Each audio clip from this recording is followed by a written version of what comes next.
Your Royal Highnesses, Your Excellencies, Lords, ladies and gentlemen, please take your seats.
Your Royal Highnesses, Your Excellencies, Lords, ladies and gentlemen, please take your seats.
Your Royal Highnesses, Your Excellencies, Lords, ladies and gentlemen, please take your seats.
Before we begin the opening ceremony, please listen to Global Goals Voices for Change, brought together by Project Everyone in partnership with civil society organisations for the Sustainable Development Goals.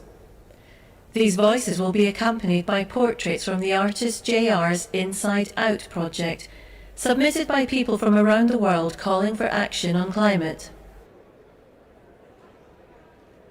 Every day I think how bad the climate crisis is, but then I remember how many people and voices I'm fighting for, and everything just makes sense. Governments must fight for their people's future, and we will hold them accountable for it. I want to see a world in which humans are able to thrive in harmony with nature. A world in which justice and equality are our main drivers and values for cooperation, change, and a sustainable future for all. I want to see a world where leaders are intentional about solving the climate crisis. More action, less words, so we can win together. I would like to see world leaders work together to address the urgency of the climate crisis and give us young people hope for our future.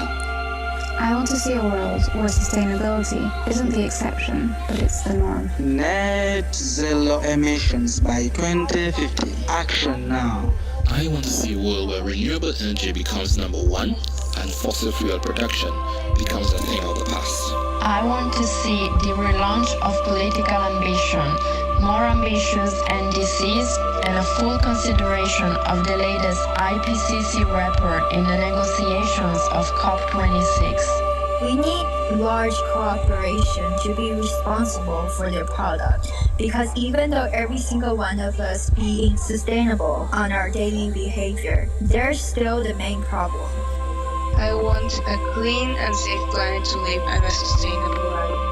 The polar ice caps are melting and we might have a flood and all polar bears will be gone. Climate change. It is costing our planet its vitality, its strength, and that is why we have to help and heal our one and only yes. I demand the world leaders to speak up for climate action, to tackle our global problems together and build a pathway to a maximum of 1.5 degrees of global warming as agreed in Paris. I want to see the forest, the wildlife, the mankind, and the nature growing. The world is ours. Me, we, and us can do wonders. Yes, together we can. We can make a great difference in bringing the world a better place to live for all of us. We must act now.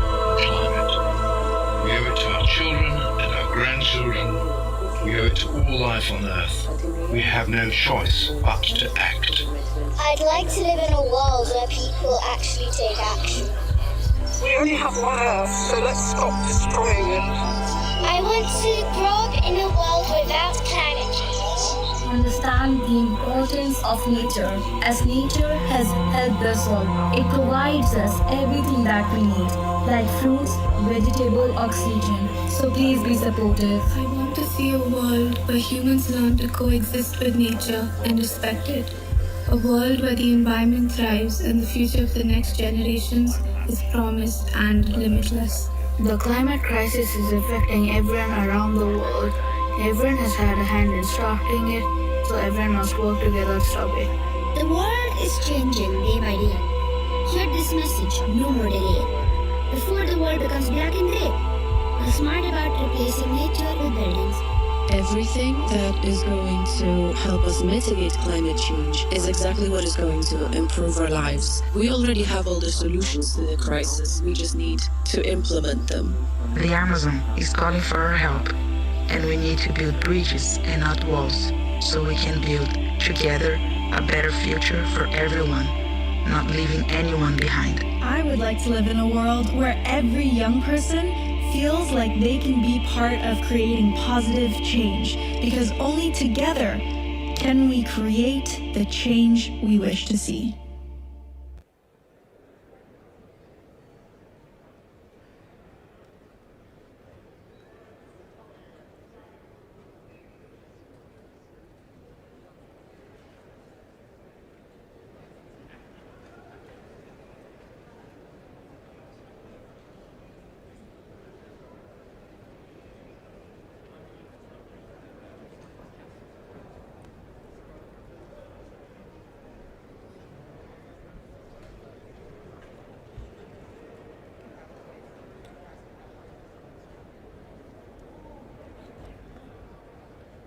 Your Royal Highnesses, Your Excellencies, Lords, Ladies and Gentlemen, please take your seats.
Your Royal Highnesses, Your Excellencies, Lords, Ladies and Gentlemen, please take your seats.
Your Royal Highnesses, Your Excellencies, Lords, Ladies and Gentlemen, welcome to the opening ceremony for the World Leaders Summit of COP26.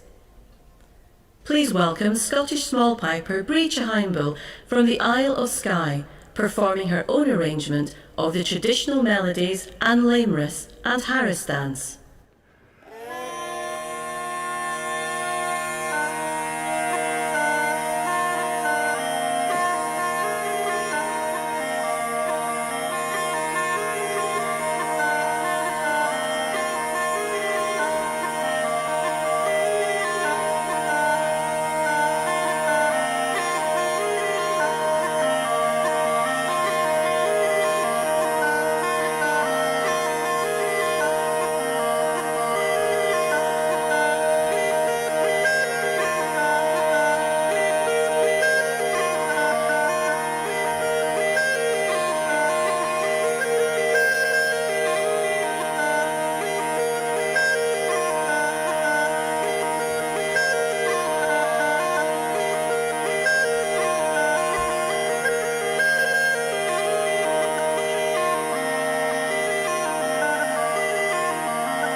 It's possible that there's only one civilization in the Milky Way galaxy. There may only have ever been one, and there may only ever be one. And that's us. We may be the first and last. That's important. If you're looking for a hint as to how we should behave politically, towards each other, towards our planet, then this idea matters. Imagine that the Earth is the only place in a galaxy where intelligent life exists.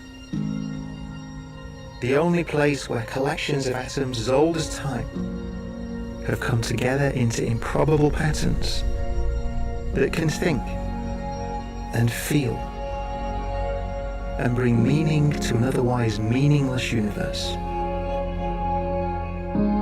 How should we behave? Surely, notwithstanding the fact that we're tiny, fragile things on a mote of dust, orbiting around one star amongst 400 billion, we must consider ourselves and our world to be inconceivably valuable.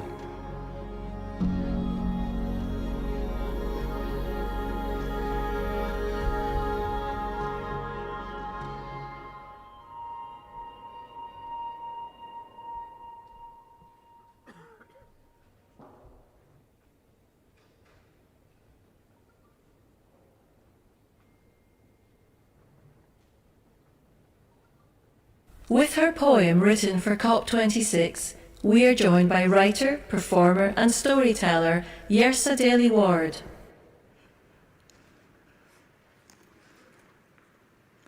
Nothing will be saved without you. It is important to begin with the fact.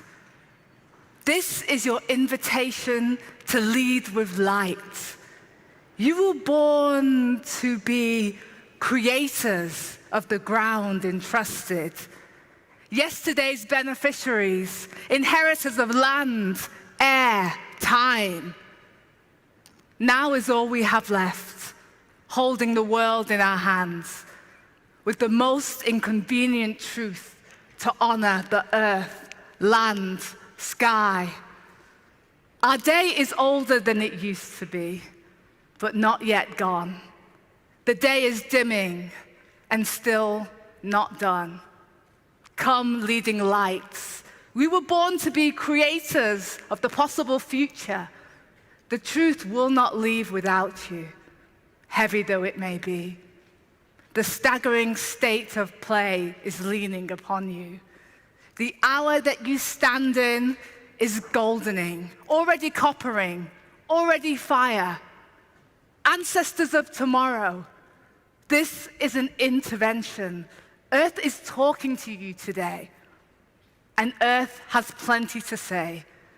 Be architects of something new, protectors of the day. Be shining final hopes, designers of chance and change. The hour is crimson, turning, turning. The hour is bruising, bluing, blue. We are human, and we owe our home. Let's pay our home dues. These are the implications, so we have to end with the facts. Anything less than your best is too much to pay. Anything later than now is too little, too late. Nothing will change without you.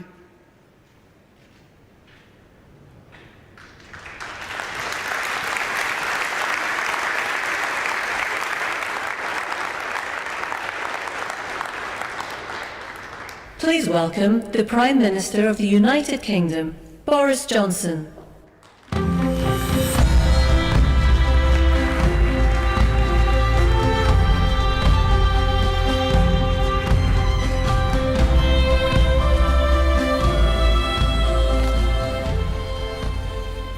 Good afternoon, everybody. Welcome to COP. Welcome to Glasgow.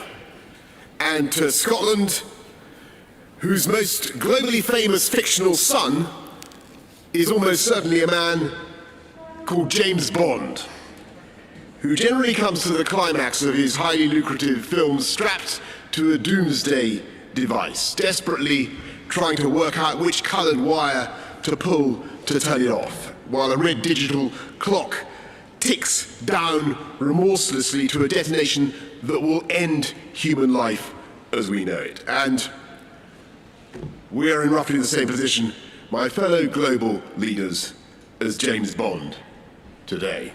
Except that the tragedy is, this is not a movie. And the doomsday device is real. And the clock is ticking to the furious rhythm of hundreds of billions of pistons and turbines and furnaces and engines with which we are pumping carbon into the air faster and faster, record outputs, and quilting the earth in an invisible and suffocating blanket of CO2, raising the temperature of the planet with a speed and an abruptness that is entirely man-made. And we know what the scientists tell us, and we have learned not to ignore them. 2 degrees more, and we jeopardize the food supply for hundreds of millions of people as crops wither, locusts swarm. 3 degrees, and you can add more wildfires and cyclones, twice as many, 5 times as many droughts, and 36 times as many heat waves. 4 degrees, and we say goodbye to whole cities. Miami, Alexandria, Shanghai, all lost beneath the waves. And the longer we fail to act, the worse it gets, and the higher the price when we are eventually forced by catastrophe to act. Because humanity has long since run down the clock on climate change. It's 1 minute to midnight on that doomsday clock, and we need to act now. If we don't get serious about climate change today, it will be too late for our children to do so tomorrow. I was there with many of you in Copenhagen 11 years ago when we acknowledged we had a problem.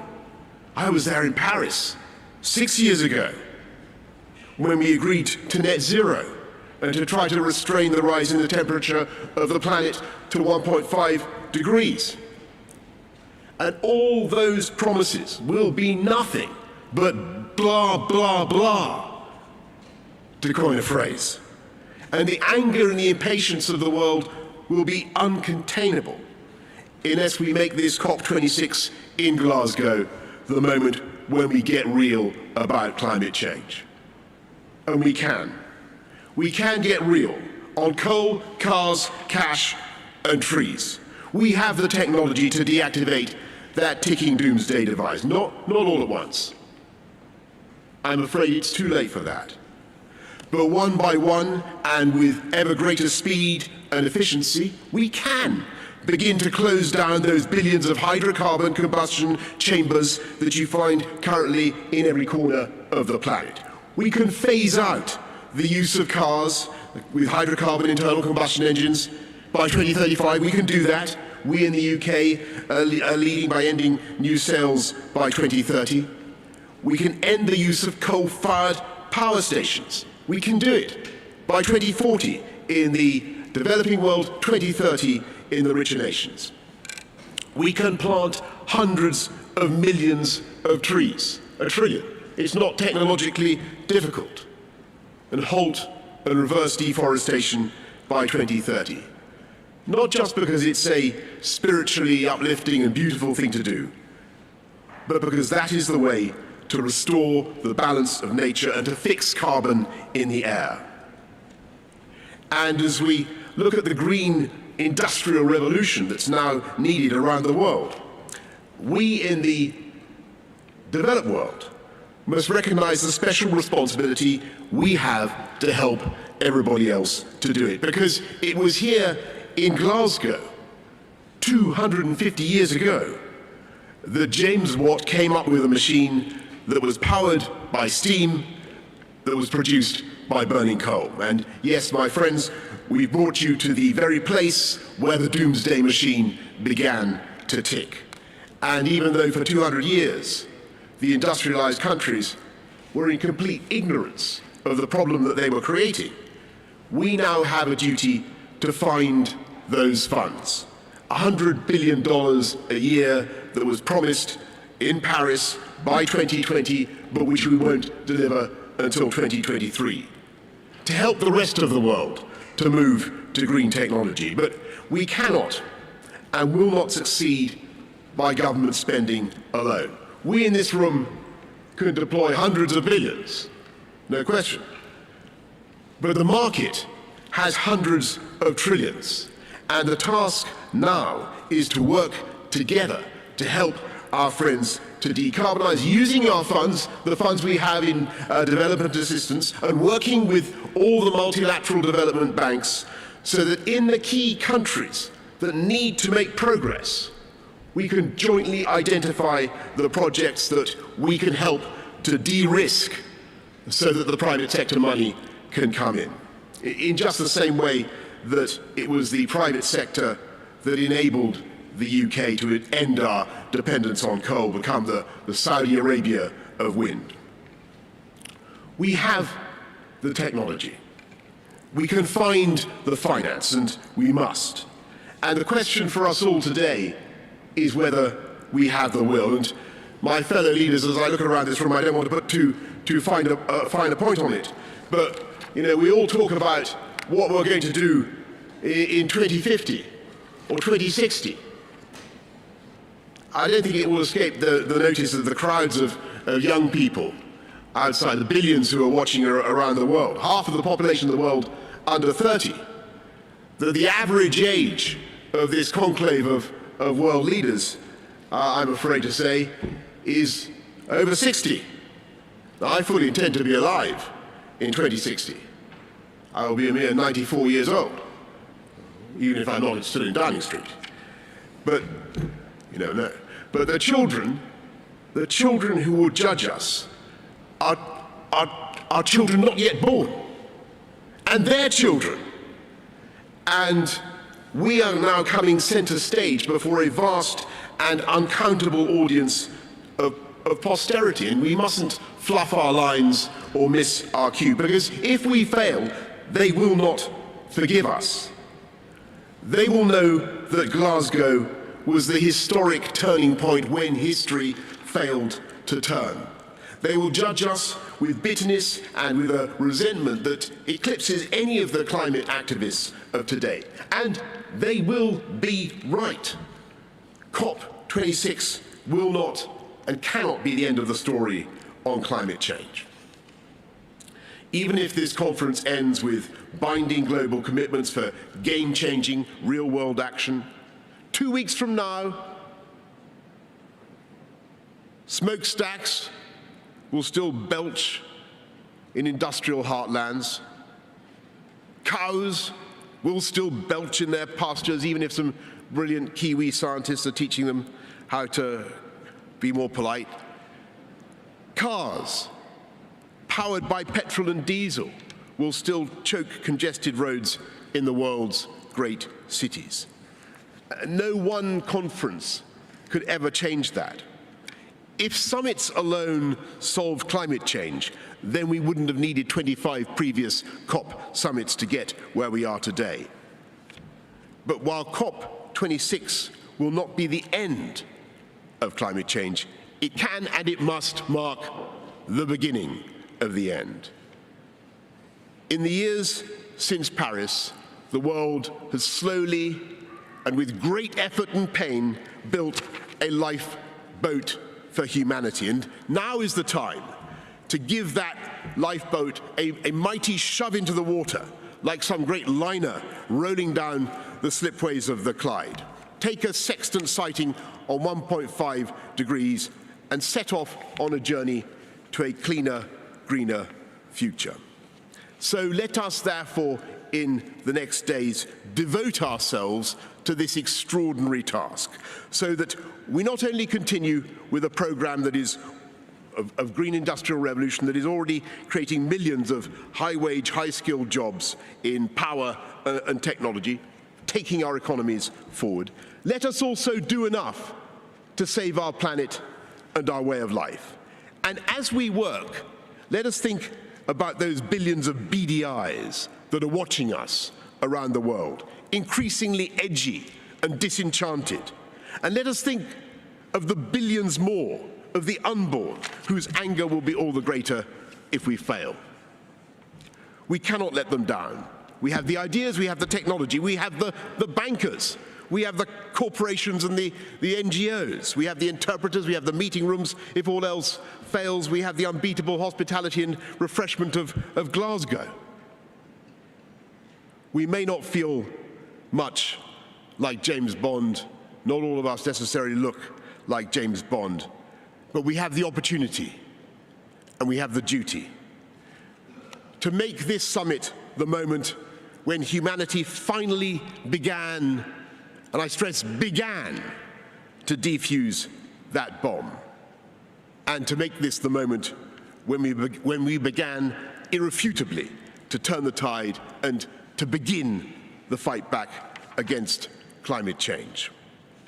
Yes, it's going to be hard, but yes, we can do it. And so let's get to work with all the creativity and imagination and goodwill that we possess. Thank you very much, and good luck to all of us. Thank you.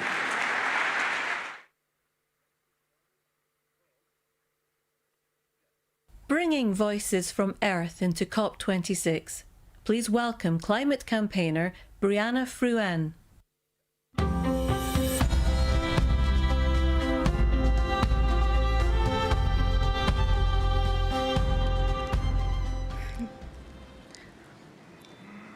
When I was a little girl, I was taught the importance and impact of words.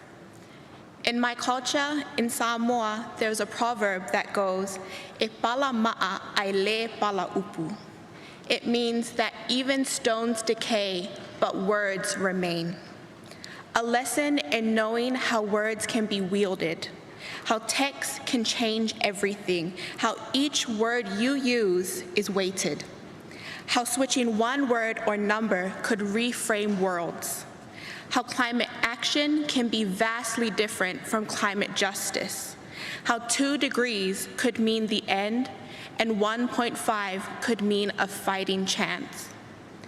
You all have the power here today to be better, to remember that in your meeting rooms and drafting documents are more than just black and white objects, to remember that in your words you wield the weapons that can save us or sell us out.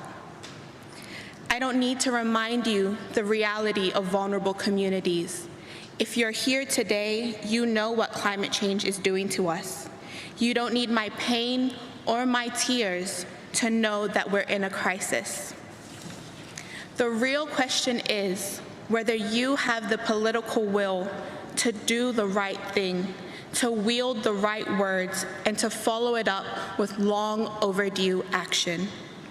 If you're looking for inspiration on this, look no further than the climate leadership of young Pacific people. We are not just victims to this crisis. We have been resilient beacons of hope. Pacific youth have rallied behind the cry, "We are not drowning, we are fighting." This is our warrior cry to the world. We are not drowning, we are fighting. This is my message from Earth to COP. I hope you remember my words today and look closely at your words as you go throughout COP, because e pala ma'a ai le pala upu. Thank you.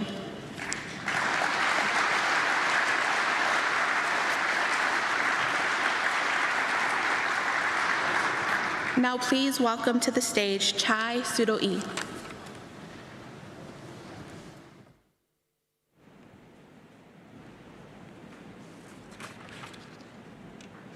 My name is Chai Surui. I'm only 24, but my people have been living in the Amazon rainforest at least 6,000 years. My father, the great chief Almi Surui, taught me that we must listen to the stars, the moon, the wind, the animals, and the trees. Today, the climate is warming, the animals are disappearing, the rivers are dying, and our plants don't flower like they did before. The earth is speaking. She tells us that we have no more time. A friend asked me, will we continue to think that today's injuries can be resolved with ointments and painkillers, even though we know that tomorrow our wounds will only run deeper? We need a different path, and with bold and global changes. It's not 2030 or 2050, it's now. While you are closing your eyes to reality, the land defender Ariurwe Wawau, my friend since I was a kid, was murdered for protecting the forest. Indigenous peoples are in the front line of the climate emergency, and we must be at the center of the decisions happening here. We have ideas to postpone the end of the world. Let us stop emptying lies and fake promises. Let us end the pollution of hollow words, and let us fight for a livable future and present. It's always necessary to believe the dream is possible. May our utopia be a future on Earth. Thank you. Please welcome the Secretary General of the United Nations, Antonio Guterres.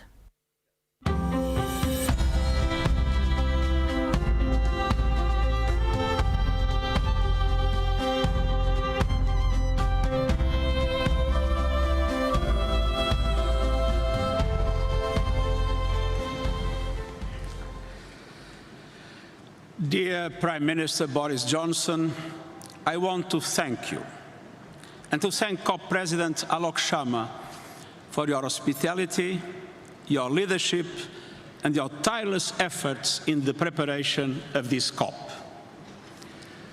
Your Royal Highnesses, Excellencies, ladies and gentlemen, the 6 years since the Paris Climate Agreement have been the 6 hottest years on record.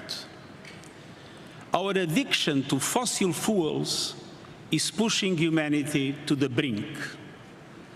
We face a stark choice.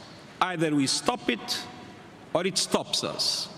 And it's time to say, enough. Enough of brutalizing biodiversity. Enough of killing ourselves with carbon. Enough of treating nature like a toilet. Enough of burning and drilling and mining our way deeper. We are digging our own graves.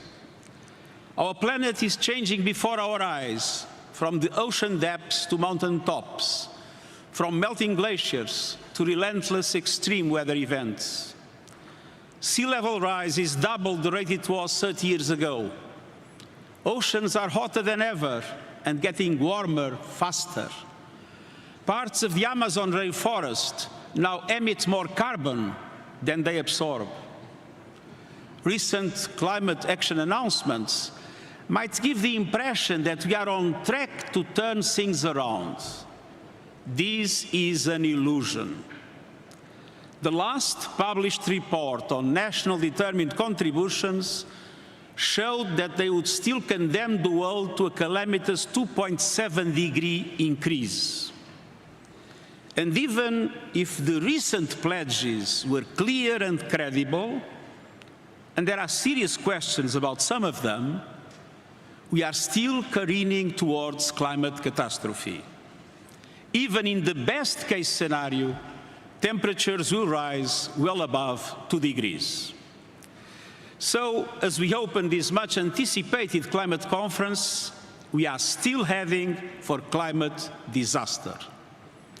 Young people know it. Every country sees it.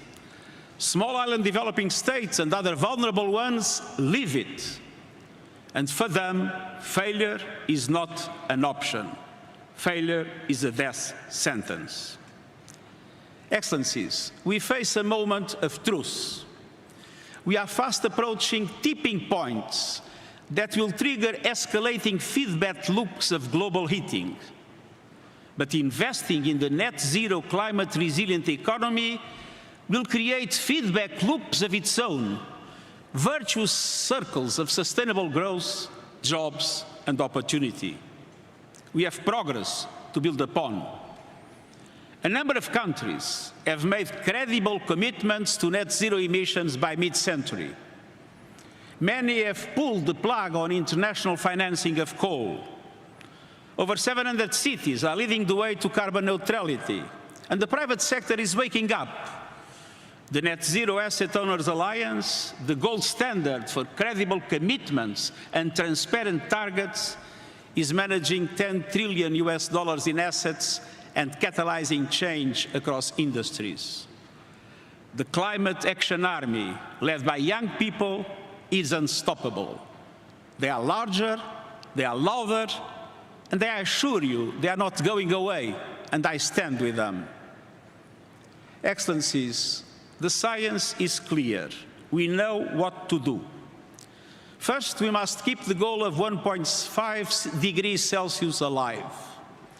This requires greater ambition on mitigation and the immediate concrete action to reduce global emissions by 45% by 2030. G20 countries have a particular responsibility as they represent around 80% of emissions. According to the principle of common but differentiated responsibilities, in light of national circumstances, developed countries must lead the effort. But emerging economies too must go the extra mile, as their contribution is essential for the effective reduction of emissions. We need maximum ambition from all countries on all fronts to make Glasgow a success. I urge developed countries and the emerging economies to build coalitions to create the financial and technological conditions to accelerate the decarbonization of the economy as well as the phase-out of coal. These coalitions are meant to support the large emitters that face more difficulties in the transition from grey to green, for them to be able to do it. Let's have no illusions. If commitments fall short by the end of this COP, countries must revisit their national climate plans and policies, not every 5 years, every year, every moment, until keeping to 1.5 degrees is assured, until subsidies to fossil fuels end, until there is a price on carbon, until coal is phased out. But we also need greater clarity. There is a deficit of credibility and a surplus of confusion over emissions reductions and net zero targets with different meanings and different metrics. That is why, beyond the mechanisms already established in the Paris Agreement, I'm announcing today that we'll establish a group of experts to propose clear standards to measure and analyze net zero commitments from non-state actors. Second, we must do more to protect vulnerable communities from the clear and present dangers of climate change. Over the last decade, nearly 4 billion people suffered climate-related disasters. That devastation will only grow. But adaptation works. Early warning systems save lives. Climate-smart agriculture and infrastructure save jobs. And all donors must allocate half their climate finance to adaptation. And public and multilateral development banks should start as soon as possible. Third, this COP must be a moment of solidarity. The $100 billion a year climate finance commitment in support of developing countries must become a 100 billion climate finance reality. And this is critical to restoring trust and credibility. I welcome the efforts led by Canada and Germany to help us get there. It is an important first step, but it delays the largest support for years, and it doesn't give clear guarantees. And beyond 100 billion, developing countries need far greater resources to fight COVID-19, to build resilience and pursue sustainable development. Those suffering the most, namely least developed countries and small island developing states, need urgent funding, more public climate finance, more overseas development aid, more grants, easier access to funding. And multilateral development banks must work much more seriously at mobilizing greater investment through blended and private finance. Excellencies, the sirens are sounding. Our planet is talking to us and telling us something. And so are people everywhere. Climate action tops the list of people's concerns across countries, age, and gender. We must listen, and we must act, and we must choose wisely. On behalf of these and future generations, I urge you, choose ambition, choose solidarity, choose to safeguard our future and save humanity, and I thank you.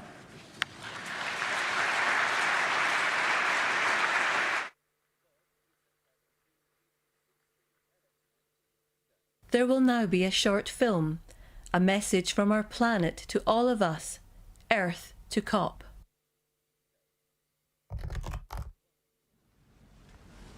Commuter chaos this morning and delays for the day as high levels of water brought services to a standstill. The Met Office says we should be braced for more of this. Forget summer, they say. It's going to...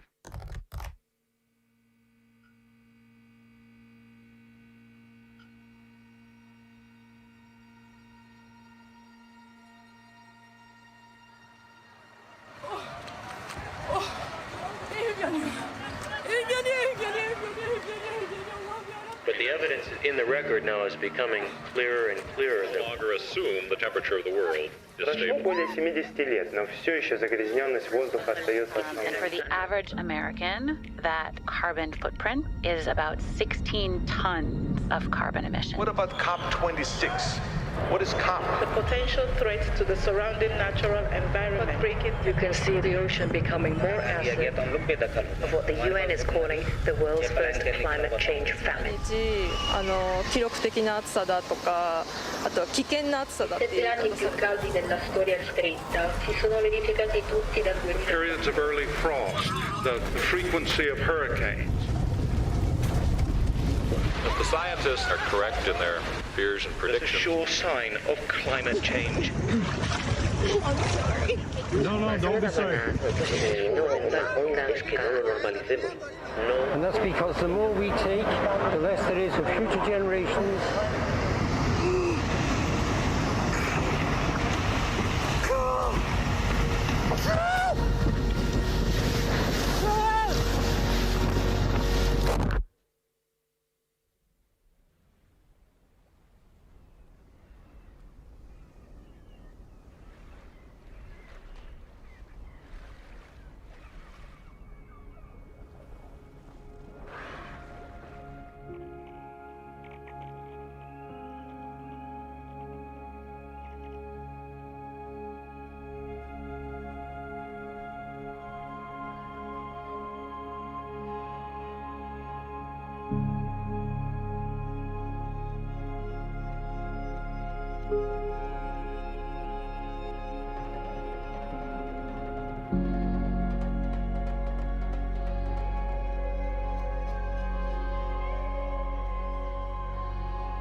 Even on our warming planet, there are reasons for hope. We need to have the courage to try. A lot more jobs created in the green economy. Climate change is not the problem. Climate change is the expression of the problem. The renewable energy technologies to fundamentally transform the energy system are at our disposal. So how do we begin the process of reversing global warming?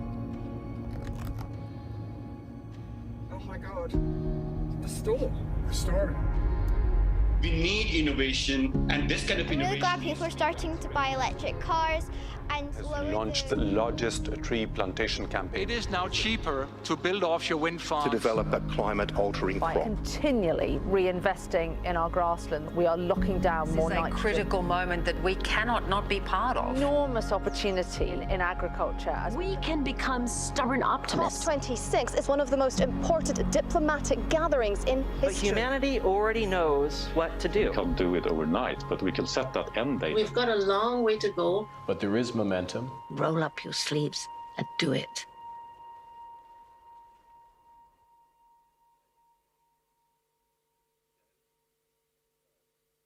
Your Royal Highnesses, Your Excellencies, Lords, Ladies and Gentlemen, please welcome His Royal Highness, the Prince of Wales.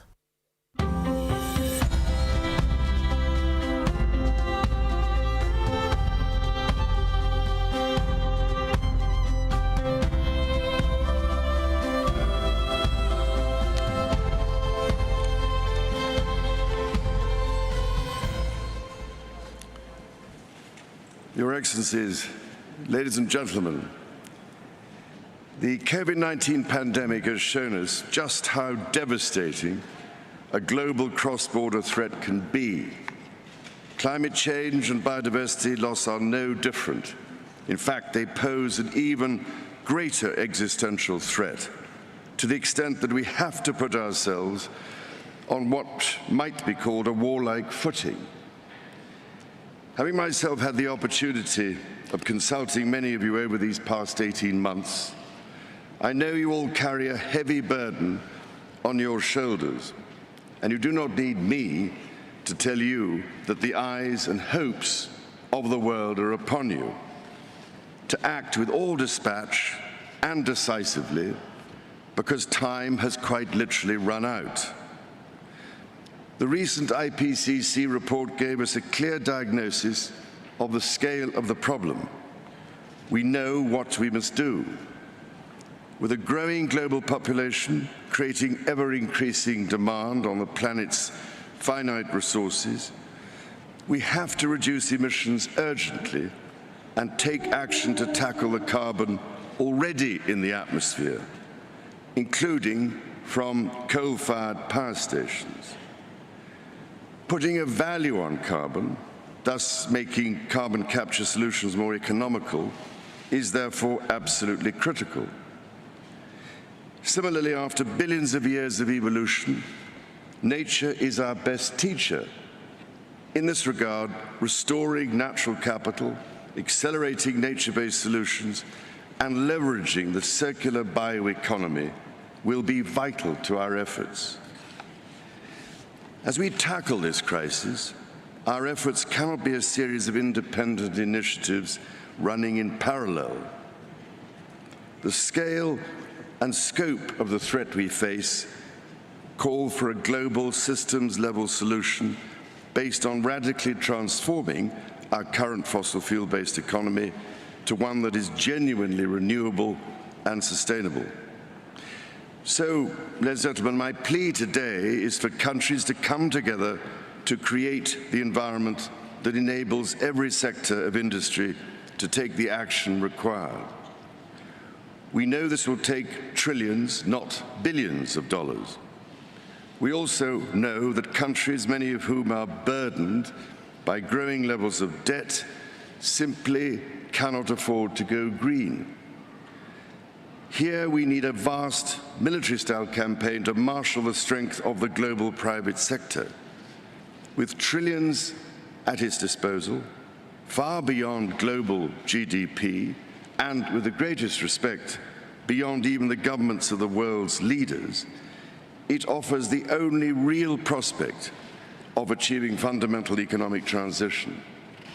So, how do we do it? First, how do we get the private sector all pulling in the same direction? After nearly 2 years now of consultation, CEOs have told me that we need to bring together global industries to map out, in very practical terms, what it will take to make the transition. We know from the pandemic that the private sector can speed up timelines dramatically when everyone agrees on the urgency and the direction. So each sector needs a clear strategy to speed up the process of getting innovations to market. Second, who pays and how? We need to align private investment behind these industry strategies to help finance the transition efforts, which means building the confidence of investors so that the financial risk is reduced. Crucially, investment is needed to help transition from coal to clean energy. If we can develop a pipeline of many more sustainable and bankable projects at a sufficient scale, it will attract greater investment. Third, which switches do we flick to enable these objectives? More than 300 of the world's leading CEOs and institutional investors have told me that alongside the promises countries have made, their nationally determined contributions, they need clear market signals, agreed globally, so that they have the confidence to invest without the goalposts suddenly moving. This is the framework I've offered in the Terracotta Roadmap, created by my Sustainable Markets Initiative, with nearly 100 specific actions for acceleration.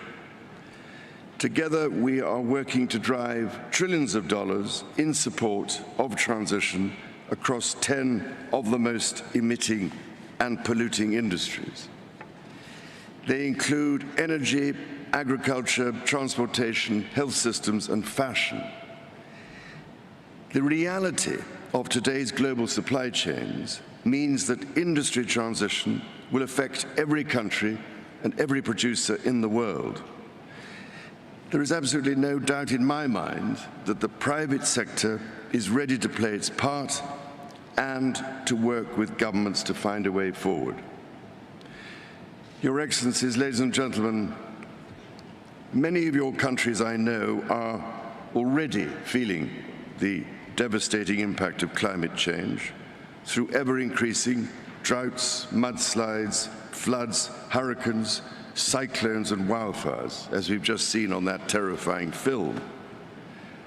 Any leader who has had to confront such life-threatening challenges knows that the cost of inaction is far greater than the cost of prevention. So I can only urge you, as the world's decision makers, to find practical ways of overcoming differences so we can all get down to work together to rescue this precious planet and save the threatened future of our young people. Thank you, ladies and gentlemen.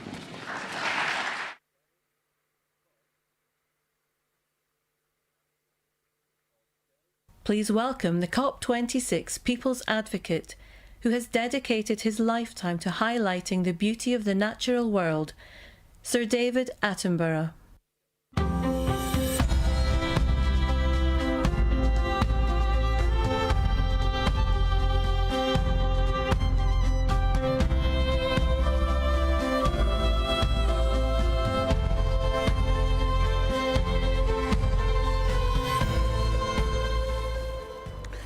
Your Excellencies, delegates, ladies and gentlemen, as you spend the next 2 weeks debating, negotiating, persuading and compromising, as you surely must, it's easy to forget that ultimately the emergency climate comes down to a single number: the concentration of carbon in our atmosphere.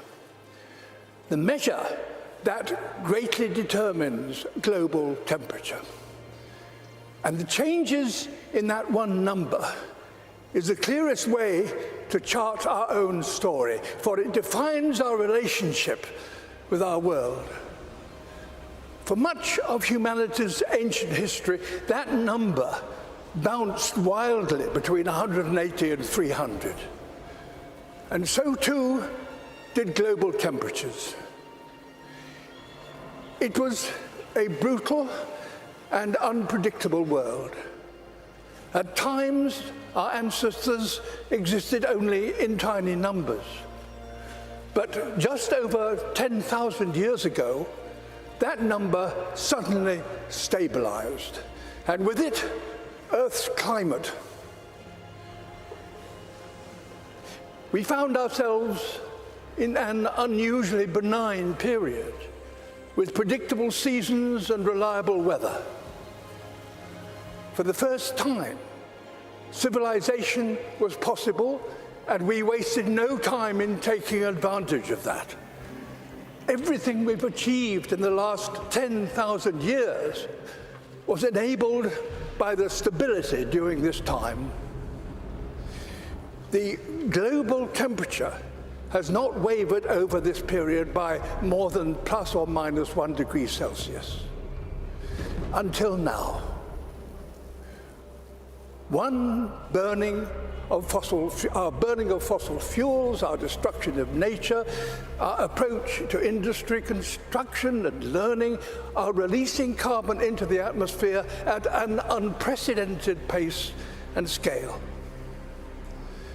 We are already in trouble.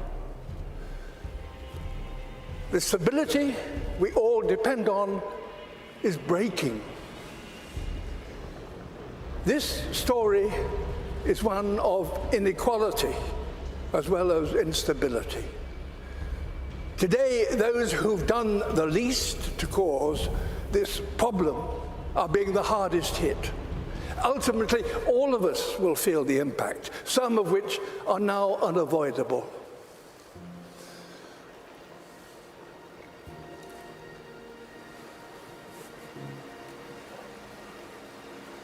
My world is melting. You think you have control, we actually have no control.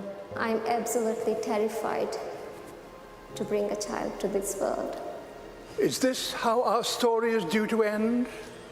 a tale of the smartest species doomed by that all-too-human characteristic of failing to see the bigger picture in pursuit of short-term goals.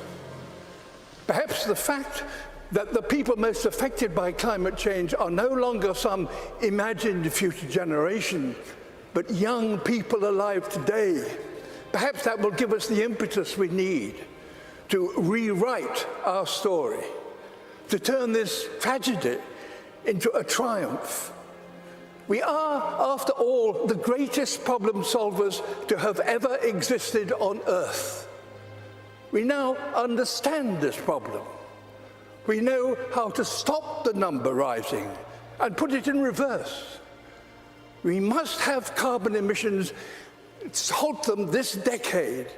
We must recapture billions of tons of carbon from the air. We must fix our sights on keeping 1.5 degrees within reach.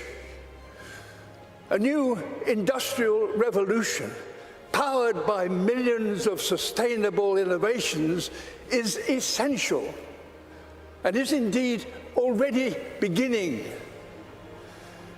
We will all share in the benefits: affordable clean energy, healthy air, and enough food to sustain us all. Nature is a key ally. Wherever we restore the wild, it will recapture carbon and help us bring back balance to our planet. And as we work to build a better world, we must acknowledge no nation has completed its development because no advanced nation is yet sustainable. All have a journey still to compete, so that all nations have a good standard of living and a modest footprint. We're going to have to learn together how to achieve this, ensuring none are left behind. We must use this opportunity to create a more equal world, and our motivation should not be fear, but hope.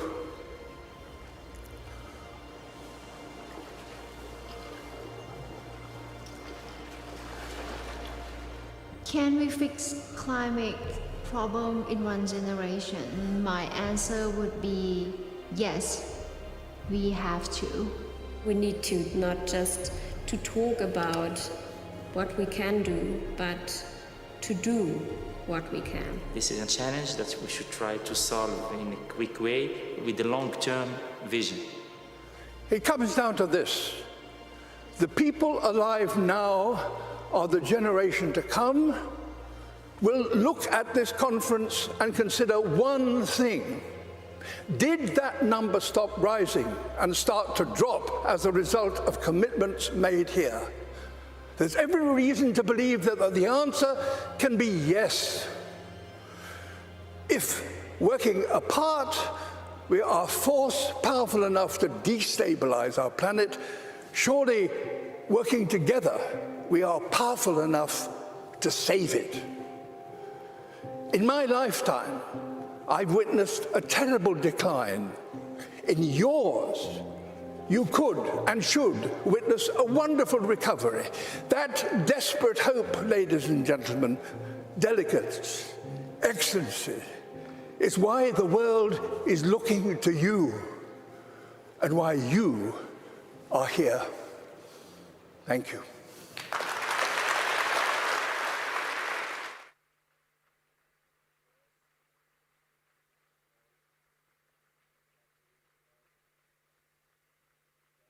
Please welcome the Prime Minister of Barbados, Mia Mottley.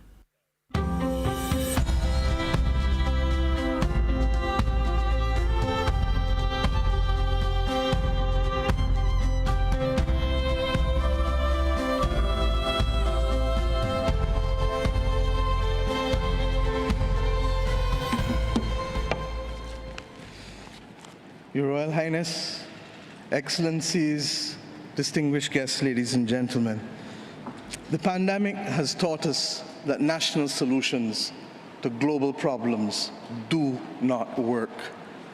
We come to Glasgow with global ambition to save our people and to save our planet. but we now find three gaps. On mitigation, climate pledges or NDCs. Without more, we will leave the world on a pathway to 2.7 degrees, and with more, we are still likely to get to 2 degrees. These commitments made by some are based on technologies yet to be developed, and this is at best reckless and at worst dangerous.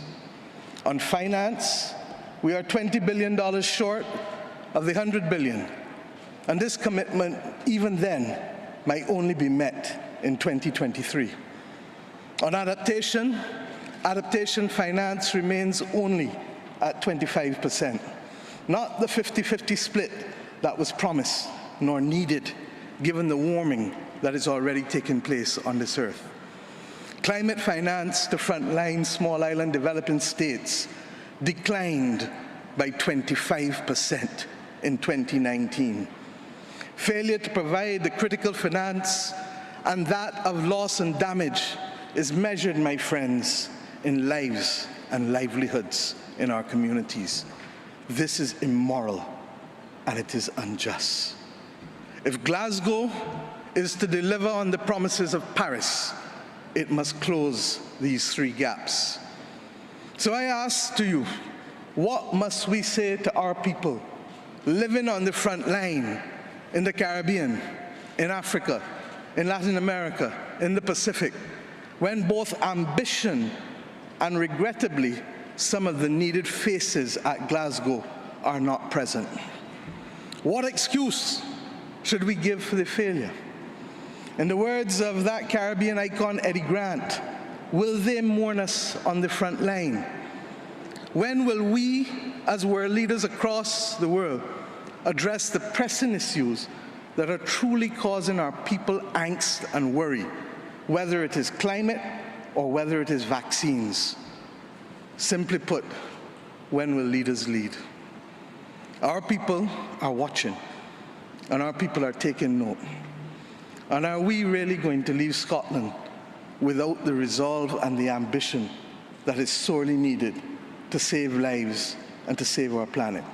How many more voices and how many more pictures of people must we see on these screens without being able to move? Or are we so blinded and hardened that we can no longer appreciate the cries of humanity? I have been saying to Barbadians for many years that many hands make light work. Today, we need the correct mix of voices, ambition, and action. Do some leaders in this world believe that they can survive and thrive on their own? Have they not learned from the pandemic? Can there be peace and prosperity if 1/3 of the world literally prospers and the other 2/3 of the world live under siege and face calamitous threats to our well-being? What the world needs now, my friends, is that which is within the ambit of less than 200 persons who are willing and prepared to lead. Leaders must not fail those who elect them to lead. And I say to you, there is a sword that can cut down this Gordian knot, and it has been wielded before. The central banks of the wealthiest countries engaged in $25 trillion of quantitative easing in the last 13 years. 25 trillion. Of that, 9 trillion was in the last 18 months to fight the pandemic. Had we used that 25 trillion to purchase bonds, to finance the energy transition, or the transition of how we eat, or how we move ourselves in transport, we would now today be reaching that 1.5 degrees limit that is so vital to us. I say to you today in Glasgow that an annual increase in the SDRs of $500 billion a year for 20 years, put in a trust to finance the transition, is the real gap, Secretary General, that we need to close, not the 50 billion being proposed for adaptation. And if 500 billion sounds big to you, guess what? It is just 2% of the 25 trillion. This is the sword we need to wield.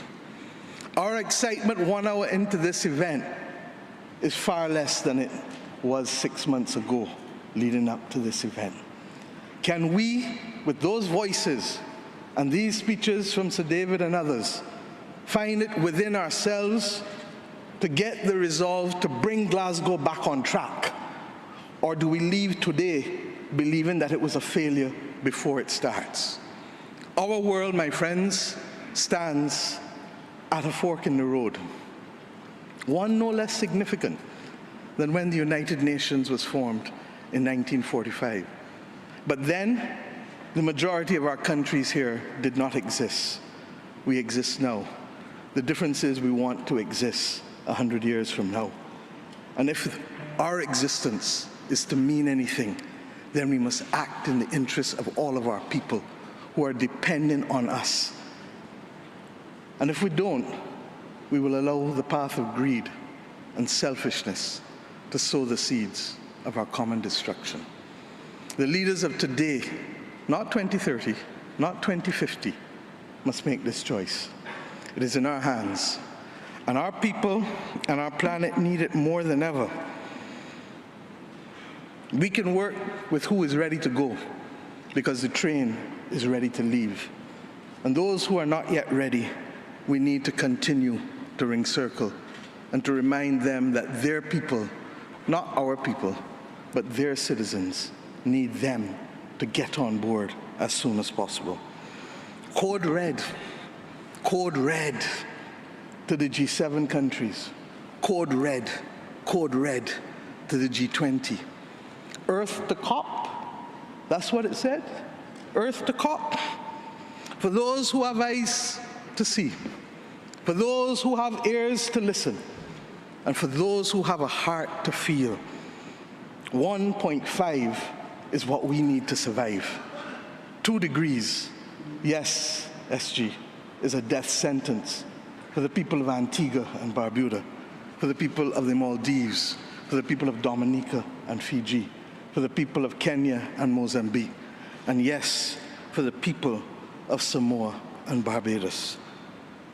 We do not want that dreaded death sentence. And we've come here today to say, try harder, because our people, the climate army, the world, the planet, needs our actions now, not next year, not in the next decade. Thank you.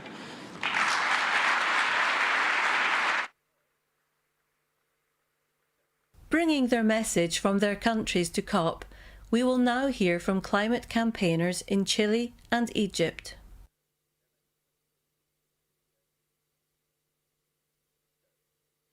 Mi nombre es Isis Riquelme, activista climática, ecofeminista y estudiante de geografía de Chile, y hoy les hablo para que se escuche la voz de la juventud de Latinoamérica. Debemos escuchar el mensaje que nuestro planeta nos envía. El mundo no está mal porque hay una pandemia, hay pandemias porque el mundo está mal. Hago un llamado a los líderes del mundo a que comprometan acciones concretas para detener la extinción de nuestras especies y de la humanidad. Hoy. Today, we young people around the world have proven to be the present through projects and ideas that contribute to mitigating and adapting the climate crisis. And it is the duty of all government to listen to us. It is our future that is at stake. Latin American girls and young women harbour dreams and ideas of tomorrow. We have empowered ourselves with our capacities, and we have made progress in socio-environmental education. The projects that young people promote to address change are clear examples of viable and concrete solutions to provide the necessary tools for adaptation and empower our community to be agents of change throughout the world. We have propelled Latin America's coordination to protect our ocean for the invaluable biodiversity that it houses. We have urged civil society in 80 countries to take concrete actions to mitigate the climate crisis and raise demands and proposals that you can implement in your countries. We, your children, have decided to collaborate globally to take care of our home. But it is you who decide how to rebuild it. I urge you to listen and to act. We must continue to build the climate ambition of the Chilean presidency at COP25.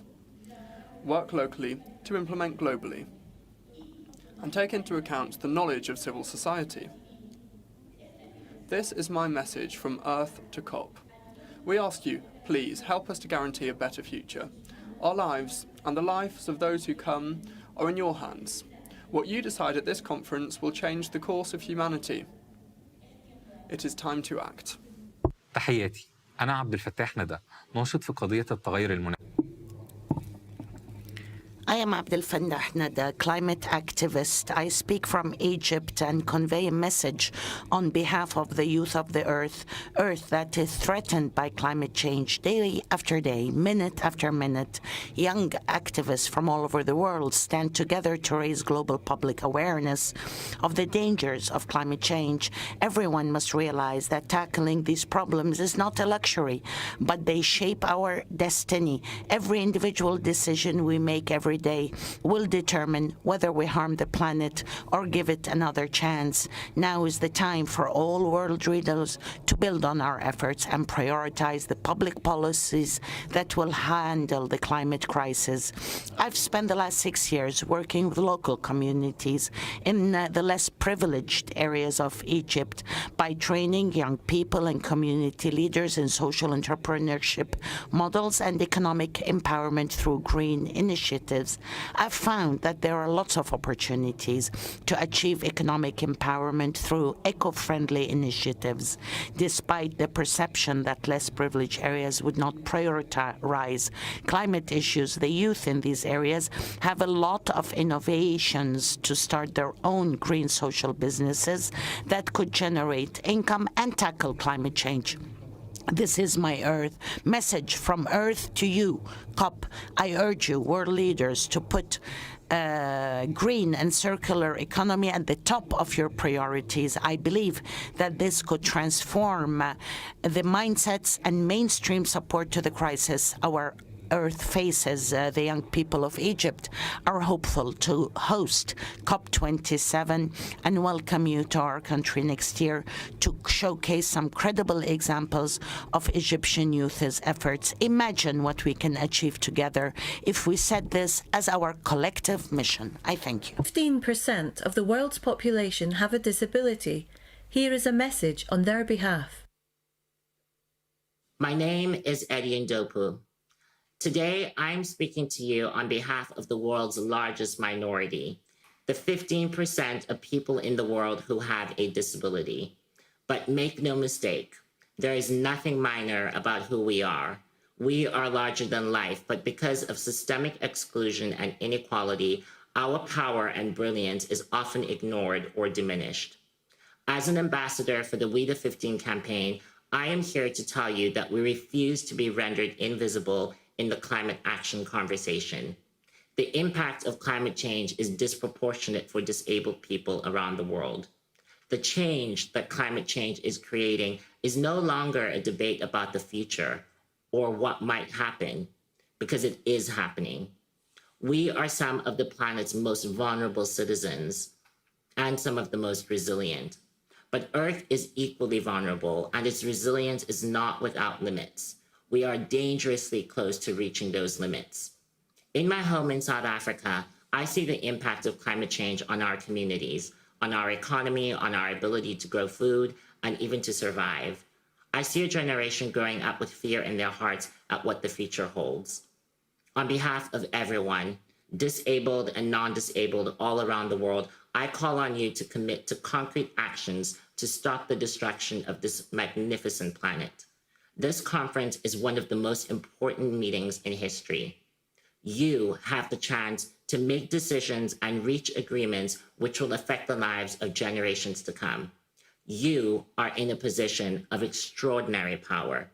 You can change forever the trajectory we are on. You can make a world that is once again full of hope, not fear. This is my message from Earth to COP. On behalf of We the 15, I ask you, please help us to guarantee a safer future for every life, regardless of their ability.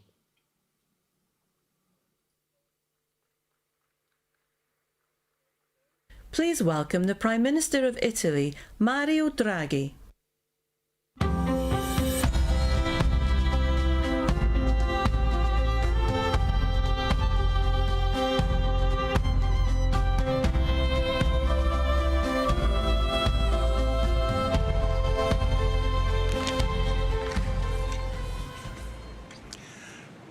Prime Minister Johnson, Excellencies, colleagues, ladies and gentlemen, the speeches we've just heard resonate deeply with me. Over the last few years, young people have done us a service by bringing the climate agenda on the front of our political debate. Young people were the center of the pre-COP summit in Milan. In Glasgow, here, we need to make them proud. The projected rise in global temperatures is set to affect dramatically life on our planet. From catastrophic fires and floods we've seen now, to the bleaching of coral reefs, to the loss of biodiversity, the impact of climate change is already all too evident. Its price also rising fast, especially for the poorer nations. The cost of disruptions for households and companies in low and middle-income countries amounts to a staggering $390 billion a year. Climate change also has serious repercussions on global peace and security. It can deplete natural resources and worsen social tensions, lead to new migration flows, and contribute to terrorism and organized crime. Climate change can tear us apart. Thanks to the constant dialogue and cooperation, we made good progress on addressing climate change. The G20 accounts for around 75% of global greenhouse gas emissions and around 80% of global GDP. At last weekend summit in Rome, its member states agreed that we must limit the rise in global temperature to 1.5 degrees, was the first time, and committed to achieve net zero emissions by or around mid-century. We decided to step up our actions starting from this decade, enhance our nationally determined contributions, and stop the international public funding of unabated new coal by the end of this year. Here, at the COP26, we must now go further than we did at G20. We need to speed up our commitment to keep the rise in temperatures below 1.5 degrees. We need to build on the G20 agreement and act faster and more decisively. We must strengthen our efforts in the realm of climate finance. We must bring together the public and the private sector in new ways. We had a roadmap just made by Prince Charles. Prime Minister Johnson highlighted the amount of private money available. It's tens of trillions. But now we've got to use them. Now we have to find an intelligent way to spend them and spend them quickly. We need, first and foremost, that all multilateral development banks, and especially the World Bank, co-share with the private sector risks that the private sector alone cannot bear.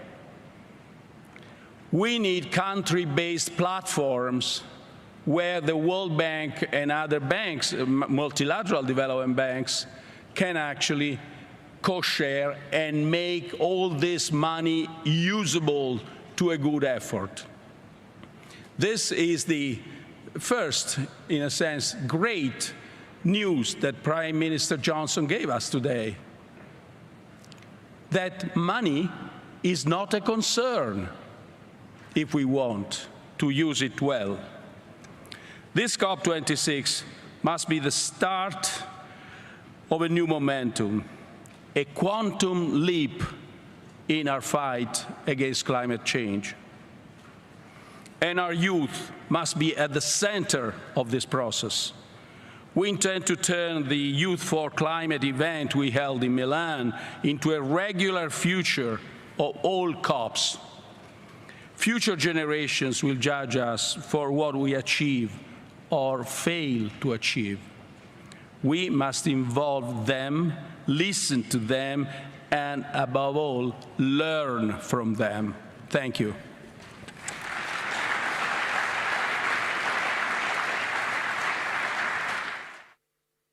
Please welcome back Yrsa Daly-Ward.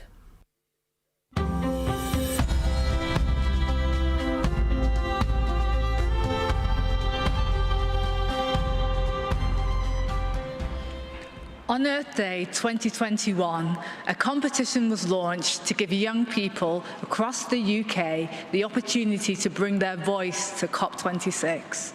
Together with Blue Peter, the longest-running children's programme in the world, COP26 asked them to use their creativity to send a message to you, the decision-makers of our planet.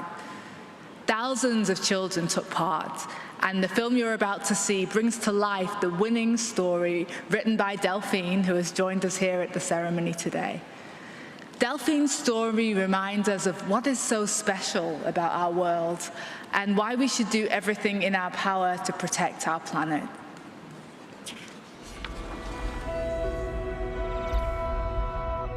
Delphine was a girl born in 2099. One day, her gran gave her a book, heavy with a spine. There were photographs of creatures she'd never ever seen. What are they, Gran, these animals? What does this all mean? Gran sighed. Many years ago, they roamed the earth and seas. But we bulldozed their homes and burnt down their trees. We put plastic in their oceans and greenhouse gases in the sky. But why did you let them, Gran? Why? Oh, why? Oh, why? I was just a child, she said. I shouted, no one took heed. Businessmen wanted money. It was nothing more than greed. That night, Delphine read on, and her eyes grew bigger and wider. And when she fell asleep, the creatures came to life inside her. A giant cat with golden stripes and glowing orange eyes. A candy floss pink bird taking off across the skies. A funny little lizard with color-changing skin. Some speedy silver fish with spikes upon their fins. When the sun came up, the menagerie faded away, and Delphine's heart felt heavy in the cold grey light of day. Do you recognize them, dear readers of this tale? In 2021, they're not figments for girls' imagination. We must protect them where we can, for future generations.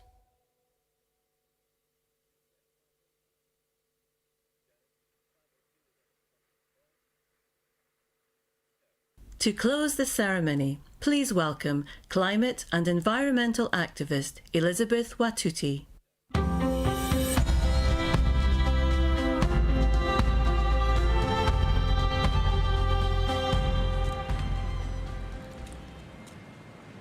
My name is Elizabeth Watuti.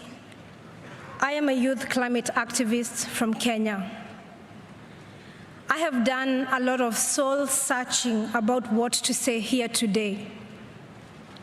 I have asked myself over and over what words might move you.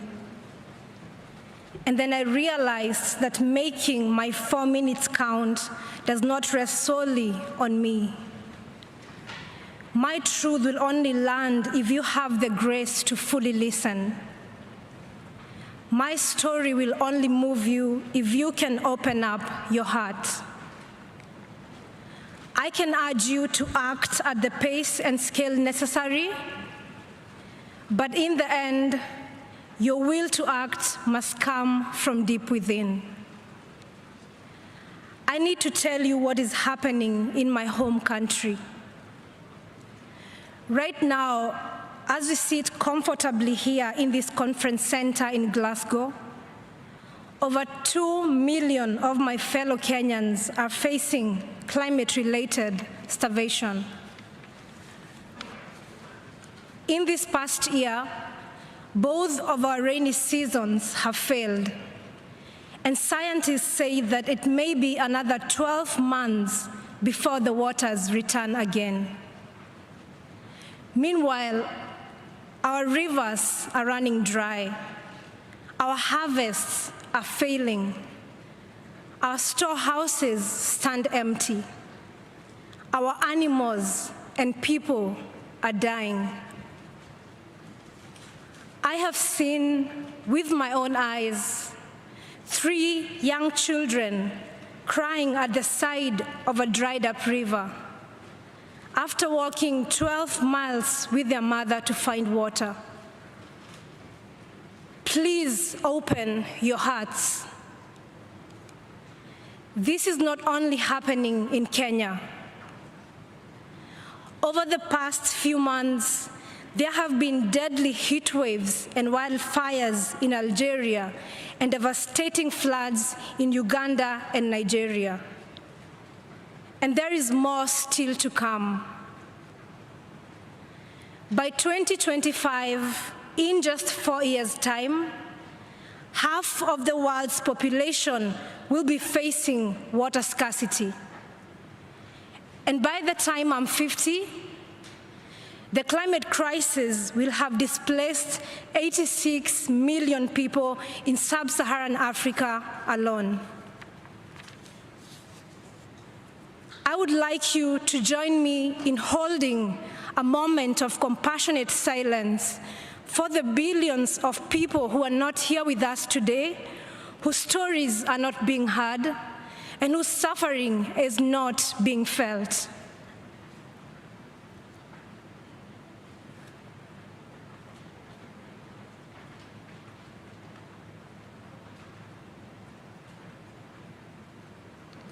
Please open your hearts. If you allow yourself to feel it, the heartbreak and the injustice is hard to bear. Sub-Saharan Africans are responsible for just 0.5% of historical emissions. The children are responsible for none, but they are bearing the brunt. We are the adults on this earth right now, and it is our responsibility to ensure that the children have food and water. I have been doing what I can. Inspired by the great Professor Wangari Maathai, I founded the Green Generation Initiative, a tree-growing initiative that enhances food security for young Kenyans. So far, we have grown 30,000 fruit trees to maturity, providing desperately needed nutrition for thousands of children. Every day, we see that when we look after the trees, they look after us. But these trees and the life-saving fruit they bear will not survive on a 2.7 degrees Celsius warmer planet. The decisions you make here will help determine whether the rains will return to our land. The decisions you make here will help determine whether the fruit trees we plant will live or perish. The decisions you make here will help determine whether children will have food and water. I believe in our human capacity to care deeply and to act collectively. I believe in our ability to do what is right if we let ourselves feel it in our hearts. So for these next 2 weeks, let us feel it in our hearts. The children cannot live on words and empty promises. They are waiting for you to act. Please open your hearts and then act. Thank you.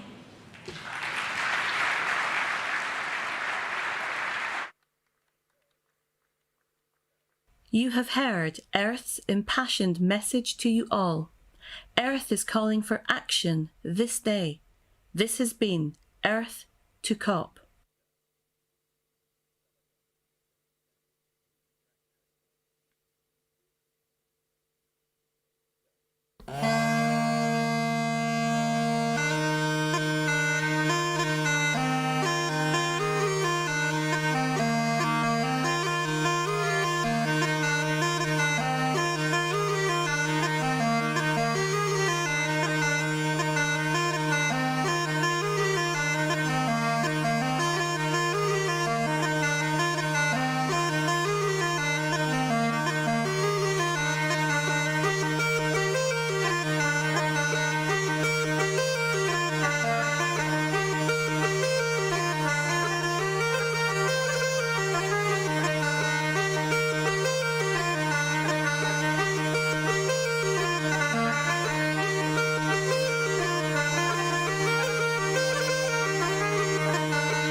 Thank you for joining us again this time. I'm Her Royal Highness Princess Absejikma, leading the conversation on the way to COP26 UK.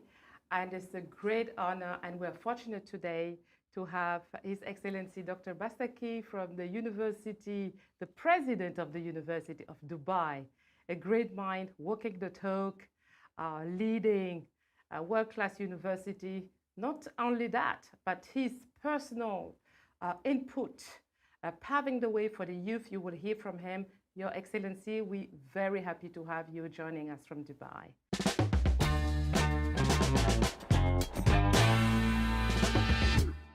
We have also James Garvett, who's the Director of Mitigation Division at the United Nations, UNFCCC, and also the Acting Director of Engagement and Communication Team. And you're very most welcome, James. It's a great honor and pleasure to have you.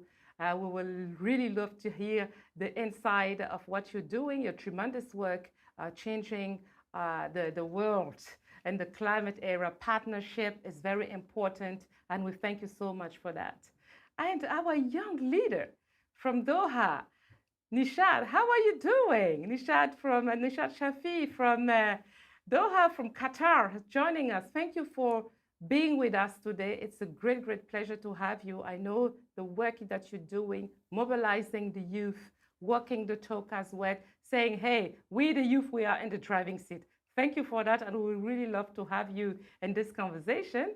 And as I said, it's a conversation. It's not to make sure that everybody understand, own, and go to act about the climate actions. So I would like to hear our friend from the United Nations to craft in a bit to set the scene to regards of what your division have been doing on mitigation. Thank you, James, again for being part of that conversation.